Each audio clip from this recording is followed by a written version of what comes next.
Hey guys, if it's your first time with us, then you don't know me, but I am Michael Mershon, your Ziegler licensed coach. For those of you returning, welcome back. We have these videos every Friday, so be sure to like and subscribe. And today's video is on the topic of the world is an echo, or it's more a thought, I guess, than a topic. But the sense is that what you put into the world returns to you. So maybe not always right away, maybe not in the same proportion, but it definitely does return. And to illustrate this, I want to share a little story with you. There was a young kid, and his mom told him to do some chores, and he did not like that.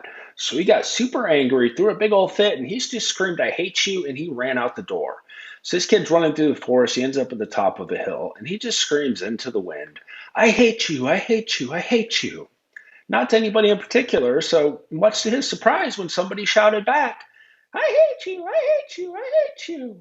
So kind of shocked, he runs home and he tells his mom, "Hey, mommy, there's a mean little boy in the valley that's screaming, 'I hate you.'" So mom pauses and kind of looks at him and says, "Honey, I want you to go back to the top of the hill and I want you to scream, 'I love you.'"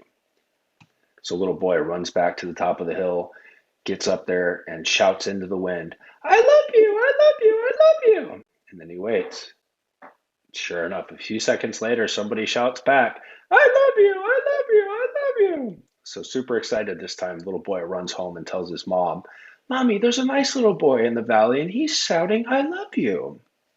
The moral of that story is, guys, what we put out returns to us. So life is like an echo. Maybe it doesn't come back right away. Maybe it doesn't come back in the same quantity, but it definitely does return. And if that's not your thing, maybe you're saying like, okay, that's a cute story, but I want some science. Well, I'm glad you asked because there was actually a study done that perfectly illustrates this point. And this was a study done at Harvard, so it's a very reputable school by all accounts.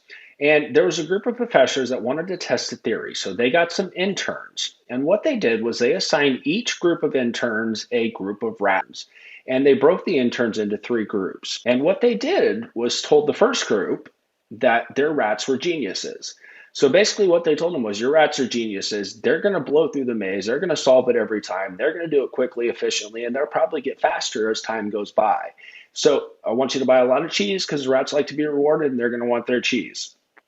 The second group, okay, well, you guys got some average rats here. You guys, they're not super smart. They're not really dumb. They're just kind of average. So most likely what they'll do is they'll solve the maze most of the time. Maybe a few times they won't. They'll probably get confused along the way. They won't solve it really fast. They're going to take a little bit of a learning curve, but they'll get there in the end.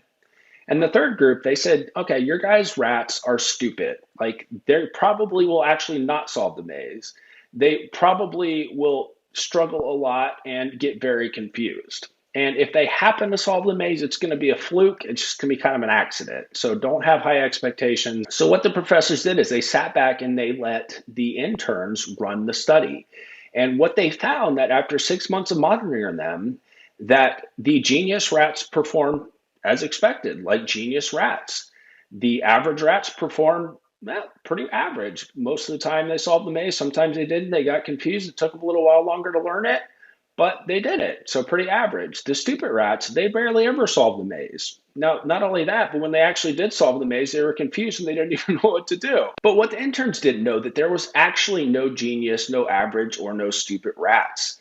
These rats, in fact, were all from the same litter with no distinguishable differences of any kind. The only difference was the information that the interns were given. And though the rats may not have been able to directly communicate or understand the humans, they picked up on the perception that these interns had for them. And the genius rats rose to the occasion. The average rats did exactly as expected. They stayed pretty average. And the stupid rats actually got dumber or dumbed it down and didn't solve anything. So the only perceivable difference in this case was the perception that was put out into the world. So maybe you're saying, okay, well, that's great, but we're talking about rats here. What does that really prove? Well, again, I'm glad you asked because there was actually another study done that was based off the results of this particular study that was done at Harvard. And this time it was done on middle school children. So what they did was they took a group of kids, randomly selected kids, and broke them up into three different classes. And again, blind study, so the teachers for each class were independent of each other. They didn't know about the other class. And what they did was the same concept. For the first teacher, they said, okay, you have the genius kids. These are like the gifted kids. They're talented. They are like, going to be the next Einsteins of the world. And what they told the teacher was that these kids are so smart that they're going to try to trick you. They're going to tell you they don't understand it. They're going to tell you they don't know how to do it. They're going to tell you they can't learn it. Basically, they're just going to try to be lazy because that's what kids do. So don't be fooled by them because these kids are geniuses. The second group, the teacher was told that these kids are average. They're not high performers, they're not stupid, they're just kind of somewhere in the middle. So we want you to teach them, give it your best, but at the end of the day, they're probably not going to have high marks in any category. They're just going to kind of get by.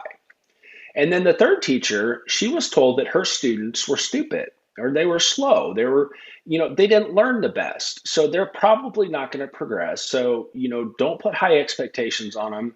Don't have high hopes for them because they're not the brightest crayons in the box. And what they did was they actually tracked these kids and these teachers for an entire school semester. And what they found was at the end of the semester, that the genius kids were actually a full grade level ahead of the other two groups. The average kids were right about where you'd expect them to be. They were pretty average. They were getting the material, they were making their grades, but they weren't setting any bars. They weren't achieving anything more.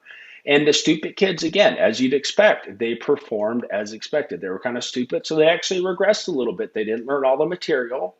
They didn't have full comprehension of it. And at the end of the school year, they actually had to repeat some of the stuff. Again, the only difference in this case was the teacher's perception and that the kids rose or fell to the level of the teacher's expectations. So the genius kids had no more knowledge or no more brain power than the stupid kids. The only difference was that the teacher pushed them and the teacher believed that they were smart and believed that they were geniuses. So they performed to that level. And again, the average kid, same thing. The teacher didn't set high expectations for them, so the kids just kind of naturally met the minimum standard. The stupid kids, well, the teacher basically didn't try to push them and dumbed everything down, so they actually regressed. And that's not to say that you're a teacher and this directly applies to you, but the concept is that whatever you put out there is going to have an impact, whether you actually verbalize it or whether it's just a perception that you have of somebody you're working with, of somebody you're in charge of, your kids, your coworkers, your employees, whatever the case may be. The perception that you have of them can have a dramatic impact. So you have to be very cognizant and very aware of what you say, how you say it, and even the things that you believe about people, because people will surprise you, and you do have the ability to better people by simply uttering an encouraging word or lifting them up and telling them you believe in them even when they don't believe in themselves. So that would be my encouragement to you guys. As you're out and about today, I mean, I've taken to doing it at restaurants and coffee shops and things like that, just because a lot of these places are very short staffed and the people that actually do show up are overwhelmed. So give them an encouraging word. Just tell them a thank you. You're doing a great job. I really appreciate you. Something as simple as that can make their whole day and can turn it around. So that would be my encouragement. Spread a little love, spread a little caring, and make the world a better place, and it will be returned to you. Anyway, guys, don't forget to like and subscribe. And as I do with every video, I'm going to put it out there again. My offer to you is if you are interested in just kind of taking a deeper dive into yourself, maybe you're in a leadership position and you want to unlock some of your true potential there, or you just want to get a better understanding of yourself and how you operate, maybe where you want to go with life, then I would love to sit down with you one-on-one and just kind of take a deep dive and have a strategy session just to see kind of what makes you tick and the direction you need to go going forward. So I do have a limited number of these available, and the ball is in your court, guys, because nothing changes until something changes. So if you're 100% happy where you're at and you're getting everything you want out of life, then absolutely no need to. But if there's more that you want or more that you feel you can achieve, then that's what I'm here to help you with. So stay safe, guys. Come back next Friday for more, and I look forward to seeing you then.